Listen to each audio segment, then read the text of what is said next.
Friends, on behalf of Ananta IAS Academy, Hyderabad and Vishakhapatnam, I will be discussing in a series of daily events, major important happenings during the week. Our main aim is to push forward the momentum of the prelims candidates who are appearing for this examination. Normally, the prelims candidates will be thorough with their own subject, and they might have gone through several notebooks, several coaching centers papers, and the previous question papers also, and they are ready to launch. And due to the pandemic, they have postponed it to the month of October, and 10th October is about less than 100 days. Now, the main point is, you might have gone through several books which have been prepared by the institutions and published by Delhi publishers and recommended by your friends, teachers, and coaches. I would like to stress upon some major events which have happened during the last week. The important thing which happened on 2nd June, the government of India, the Union Cabinet, has approved a Model Tenancy Act. What is the Tenancy Act?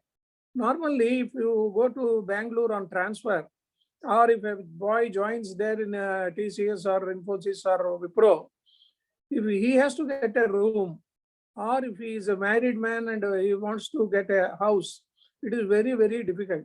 There are several questions put to him, and they will ask him to pay the pagidi. And there are middlemen also who will say, I will get you a house in Jayanagar, or I will get you in Sarjapura Road. You have to give me 1 month salary. Then they will take the 1 month salary from the landowners also. And this is going on for the last 15 years. So in several important metropolitan cities, it is happening, and it has become very difficult to procure a house when recently married or when recently transferred. So the union government thought of making a legislation in this aspect. The states and union territories will adopt this act by enacting fresh legislations or amend their existing laws. This is the main idea. What is this law? There will be a rent controller. Even now there is a rent control in government departments. If suppose there is a dispute between the tenant and the landowner, this rent controller will clear the doubts. In this case, it will not affect the existing tenancies. Those who are already there as the tenants and they are there for the last 2-3 years, it will not apply to them. The written agreement must, for all these tenancies, a written agreement is a must in all the cases in the future. The separate rent authorities, courts, and tribunals will be set up in each district. This is a landmark decision taken by Union Government of Modi. What is it? In each district, there will be a land controlling or a rent controlling authority. And this act will be applicable prospectively. The law speaks about the role of landlord and tenants. The landlord or the property manager can withhold any essential supply. This is another point of a discussion, whether the landowner can stop his water facilities or current facilities. When he approaches the court will say, you cannot disconnect the essential facilities. But in this law, it is said, the landlord or the property manager can withhold any essential supply. If tenancy has not been renewed, normally the tenancy will be for 11 months. In case due to some dispute or some misunderstanding, the agreement has not been renewed, it shall be deemed to have renewed. The compensation in case of the non-vacancy also is provided in this act. The landowner can enter the premises by issuing notice 24 hours in advance. This is also another debatable point, wherein the landowner cannot enter the premises of that particular area because the tenant is already there, he is not vacating, and his family is there. So in this case, they said you can give a notice saying that you have to vacate the building by so and so date, that is 24 hours notice is given, and the owner has the right to enter into the premises. Then it will ease the burden on the civil courts. Otherwise, what happened during the last 20, 30 years, all the tenancy legislation, distributions, and the discrepancies, they are going to the civil court for redressal of their grievances. Now it will reduce the burden on the civil courts because there will be separate tribunals. It unlocks the rental properties stuck in legal disputes. It prevents future tangles because it is a clear-cut order. There will not be any disturbance or property distribution among the tenant and the landlord. Then the need for the law. You may ask why the law is to be enacted now. The youngsters who join jobs are not getting houses in metropolitan cities or big cities. Owners or onerous tenants, conditions and large money as to be paid as pagidi. If in case you want to enter into tenancy, the landowner asks you to pay 10 months rent as an advance. That is known as pagidi in Bangalore. The present tenants squatting on the premises and grabbing the property also is there. They will not vacate the house. They will not move. They will go to court, and the litigation, the civil litigation, it goes for years together, and it becomes a very difficult thing to the owner to vacate the gentleman.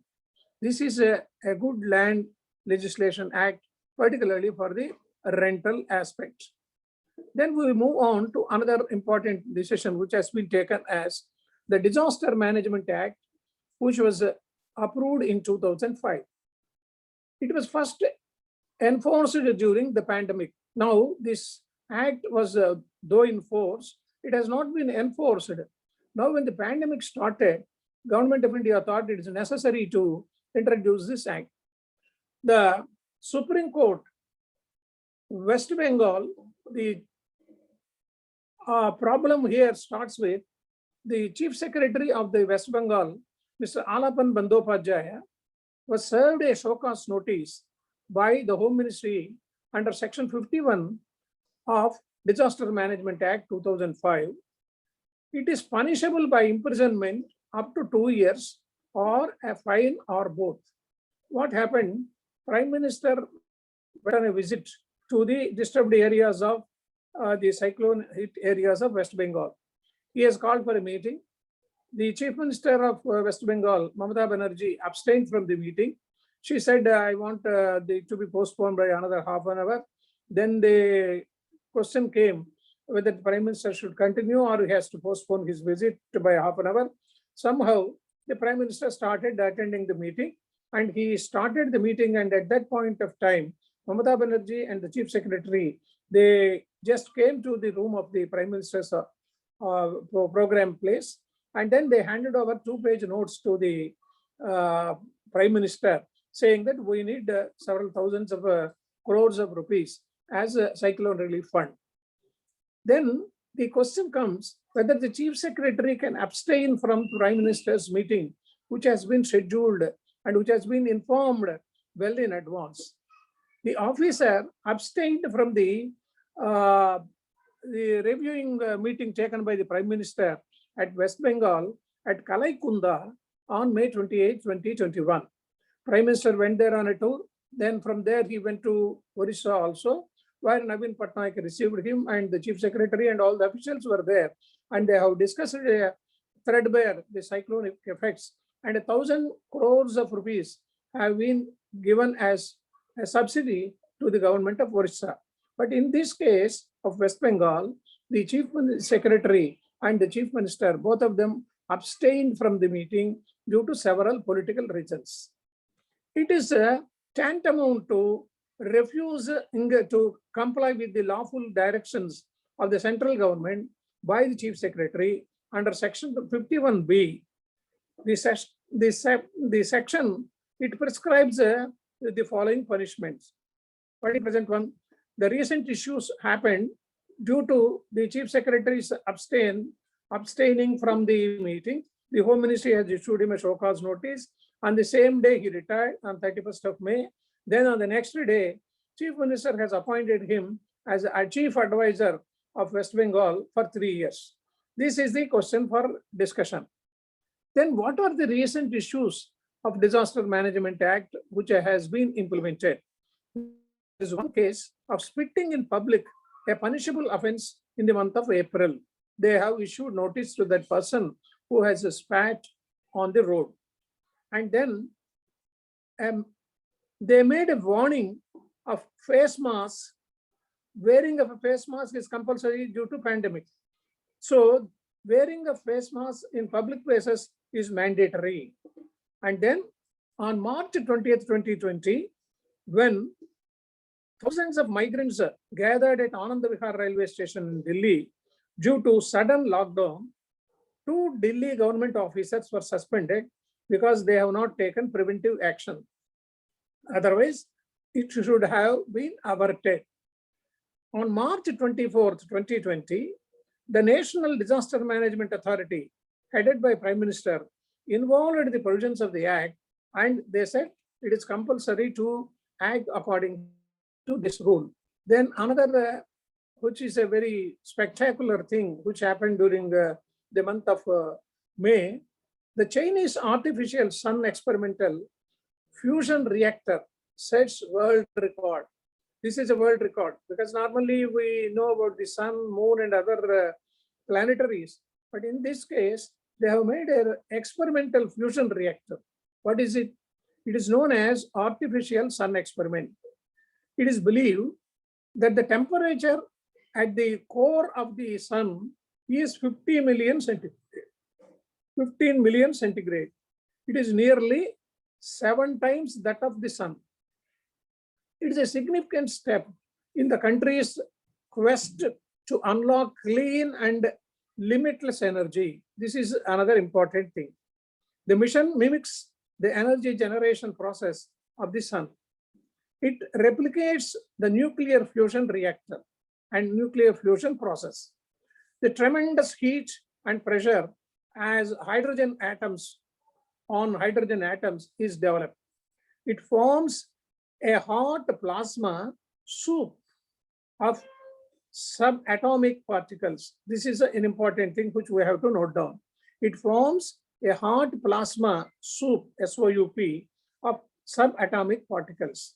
Then generates for more nuclear waste. It generates far more nuclear waste.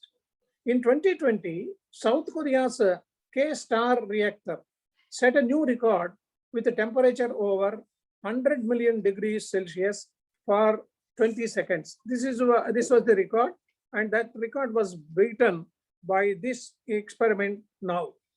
Then it comes identity for liability. This is another peculiar thing which is happening. Amid an acute vaccine crisis in the country, India is expected to grant indemnity to the foreign vaccine makers, including Pfizer and Moderna, which would make it easier for the COVID vaccines to come to India. Because when you are importing the vaccines from different countries, then the question of liability comes. Suppose a person dies, or he has been dismantled, or he has some problem, then the country which has supplied that medicine is liable to be punished or liable to make the damages.